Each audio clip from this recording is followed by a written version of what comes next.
नमस्कार दोस्तों, स्वागत है आपका हमारे YouTube चैनल पे। और आज हम डिस्कस करेंगे मोदी जी के बारे में। कल रात को डोनाल्ड ट्रंप ने, जो अपना रात का समय होता है, उस समय ट्रूथ सोशल पर एक पोस्ट किया। पोस्ट में डोनाल्ड ट्रंप जी ने लिखा है, just had a wonderful phone call with my friend prime minister Narendra Modi. I wished him a very happy birthday. He is doing a tremendous job. Narendra. Modi ji को वो फर्स्ट नाम से बुला रहे. Thank you for your support on ending the war between Russia and Ukraine. President DJT. अभी तो मुझे ये समझ में नहीं आ रहा है कि इस ट्वीट को मैं क्या समझूं. और इसी को रिप्लाई देते हुए मोदी जी ने भी रीट्वीट किया और रिप्लाई किया, thank you my dear my friend President Trump for your phone call and warm greetings on my 75th birthday. Like you I am also fully committed to taking the India US comprehensive global partnership to new heights and Ukraine के बारे में. तो ये context में set कर देता हूं. अगर आप लोगों को नहीं पता हो तो मैं बता देना चाहता हूं. भारत और अमेरिका के बीच एक ट्रेड टॉक चल रहा था, ट्रेड टॉक. वो फेल हो गया था कुछ समय पहले तक, और डोनाल्ड ट्रंप ने पहले 25% का टैरिफ लगाया. उसके बाद ये आरोप लगाया कि भारत रसिया से तेल खरीदता है, जिसके कारण जो यूक्रेन में युद्ध है उसमें मदद मिल रही है, रसिया को अपर हैंड है. और डोनाल्ड ट्रंप ये चाहते हैं कि आप इमीडिएटली रसिया से तेल खरीदना बंद कर दीजिए. और जिस तरीके से उन्होंने बोला, the way he talked, India को अच्छा नहीं लगा. उसके बाद भारत ने बहुत सारे कदम उठाए और टू एंड फ्रो हो रहा था इन बिटवीन की पहले कौन झुकेगा. अमेरिका को काउंटर करने के लिए कि भाई आपके पास तो हम ट्रेड करते हैं, नुकसान होगा सो होगा, उसके लिए हम दूसरे मार्केट तलाश करेंगे.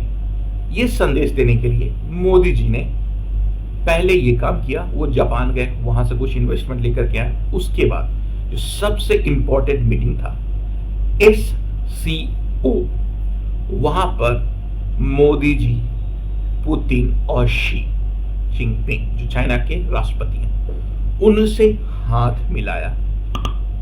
इसके बाद डोनाल्ड ट्रंप और अमेरिकी प्रशासन को यह लगा कि भाई अगर मोदी जी, जो कि मतलब भारत का नेतृत्व करते हैं, 100 करोड़ से भी ज्यादा लोग रहते हैं, 1.4 बिलियन पीपल यहाँ रहते हैं, अगर वो चाइना के साथ हो लेते हैं और रसिया के साथ. पहले अमेरिका को लगता था कि ये चाइना के साथ नहीं जाएंगे, क्योंकि चाइना और भारत के बीच बहुत ही ज्यादा टेंशन चल रहा है उनके बॉर्डर इश्यूज को लेकर के. और मानो या ना मानो, चाइना भारत को अपना कंपेटिटर मानता है, क्योंकि सेम डेमोग्राफिक्स है, सेम पॉपुलेशन है और एस्पिरेशन है. ये अलग बात है कि चाइना अभी हमसे ऑलमोस्ट 4 to 5 टाइम्स लार्जर है in terms of nominal GDP. और चाइना को काउंटर करने के सिर्फ और सिर्फ एक भारत में ही पोटेंशियल है, जो इसको ग्रो कर सकता है और पोटेंशियली राइवल कर सकता है चाइना को इन नियर फ्यूचर. इसको लेकर अमेरिका और भारत का एक साथ आना बहुत जरूरी है. बट भारत जो है वो हमेशा से किसी भी सुपर पावर, चाइना को भी आप सुपर पावर मान लो और अमेरिका को भी सुपर मान लो, हमेशा से ही उसका ये पॉलिसी रहा है, you can not use us against anyone. मतलब अमेरिका चाहता है कि इंडिया का यूज वो चाइना को काउंटर बैलेंस करने के लिए करे. रसिया भी इंडिया को यूज करता है चाइना को काउंटर बैलेंस करने के लिए. मैं आपको बता देता हूँ, रसिया के पास अब अभी मजबूरी है, यूक्रेन में युद्ध चल रहा है, इसीलिए वो चाइना के ज्यादा नजदीक है. बट अगर इंटरनली आप देखोगे तो रसिया हमेशा इंडिया और चाइना के बीच में काउंटर बैलेंस करता है. ओके, तो ये एक कॉन्टेक्स्ट है. अब आते हैं करंट इवेंट्स पे. करंट इवेंट्स पे धीरे से कुछ दिनों से बात चल रही थी, तो इंडिया और यूएस का ट्रेड टॉक्स है ना वो रिज्यूम हुआ था, और जो उनके ट्रेड निगोशिएटर थे, कल या परसों भारत में ही थे और उनकी 7 से 8 घंटे तक एक मीटिंग चली थी भारत के निगोशिएटर्स के साथ, और बताया जा रहा है कि वो बहुत अच्छा था। ठीक उसके बाद डोनाल्ड ट्रंप ने मोदी जी को कॉल किया।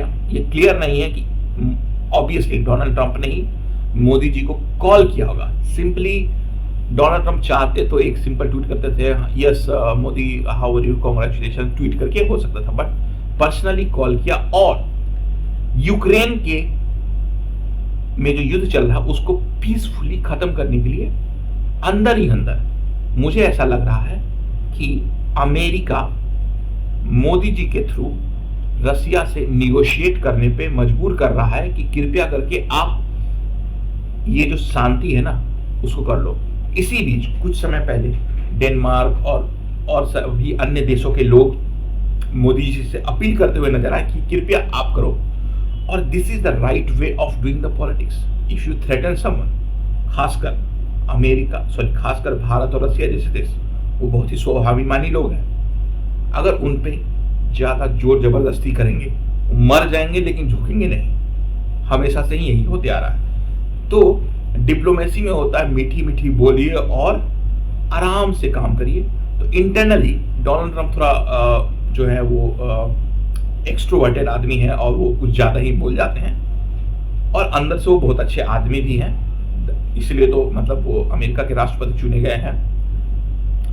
ओके, सो आते हैं इस खबर पर, और इससे मेरा ये मानना है कि जो भारत और अमेरिका के बीच जो ट्रेड टॉक्स हैं वो नवंबर तक हो जाना चाहिए।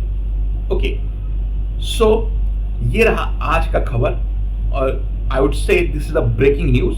जो आइस था in between Modi and Donald Trump वो पिघल रहा है, बट अभी भी एक खबर देख रहा था मैं कहीं पे, उसमें ये दिखा रहा था कि जो यूनाइटेड नेशन का जनरल काउंसिल होता है उसमें जो मीटिंग होगी उसमें डोनाल्ड ट्रंप, आसिम मुनीर और ये जो पाकिस्तान के आई डोंट नो प्रधानमंत्री हैं उनके साथ मुलाकात कर रहे हैं। तो अभी भी मुझे ये नहीं समझ में आ रहा है क्या ये सही डिसीजन है, और डोनाल्ड ट्रंप पाकिस्तान से इतना प्रेम क्यों करते हैं।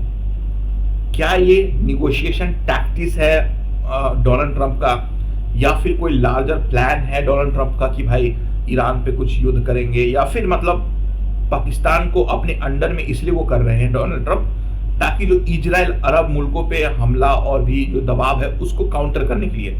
रीजन चाहे जो भी हो, अगर आप भारत और पाकिस्तान एक तराजू में तौलेंगे तो ये भारत को बिल्कुल एक्सेप्ट नहीं होगा, और ये जो ट्रेड टॉक्स चल रहा है वो फाइनली कंप्लीट हो जाए। इससे व्यक्तिगत तौर पे मुझे भी फायदा होगा और आप सभी को फायदा होगा, क्योंकि जो यूएस का मार्केट वो बहुत बड़ा मार्केट है, one of the best, I would से one of the biggest market. तो उसमें क्या है कि हमारे पास जो मैन्युफैक्चरिंग के जॉब्स हैं, एग्रीकल्चरल गुड्स हैं, उसको आसानी से वहां बेच सकते हैं अगर अच्छा ट्रेड डील्स मिलता है तो। अब देखना होगा कि ये ट्रेड टॉक्स कहां तक जाता है। सबसे कम ट्रेड टैरिफ जो मेरा अनुमान पे लग रहा है वो यूरोपीय यूनियन, जापान, साउथ कोरिया और यूके के ऊपर है, ओनली 15%। क्या भारत को भी 15% ओवरऑल टैरिफ लगेगा या फिर 10%, ये देखना होगा। 15% से 1% भी ज्यादा अगर होता है तो ये मेरा मानना है कि इंडिया और यूएस के संबंध उतने अच्छे नहीं होंगे, और जो पैटर्न है इंडिया और यूएस के ट्रेड टॉक्स के उसमें यही है कि पहले 20% लगाएंगे, अगर 20 से 15% है तो आप उसको खरीद लो। जैसे यूरोप ने किया $600 बिलियन इन्वेस्ट करेंगे और तेल खरीदेंगे, तब जाकर के वो 20 से 15 पे आए। जापान पे भी यही नियम है, और साउथ कोरिया ने जो किया है उस पे भी यही नियम लागू होता है। तो ये खबर अगर आपको अच्छा लगा तो कृपया लाइक करें, कमेंट करें, शेयर करें। Thank you.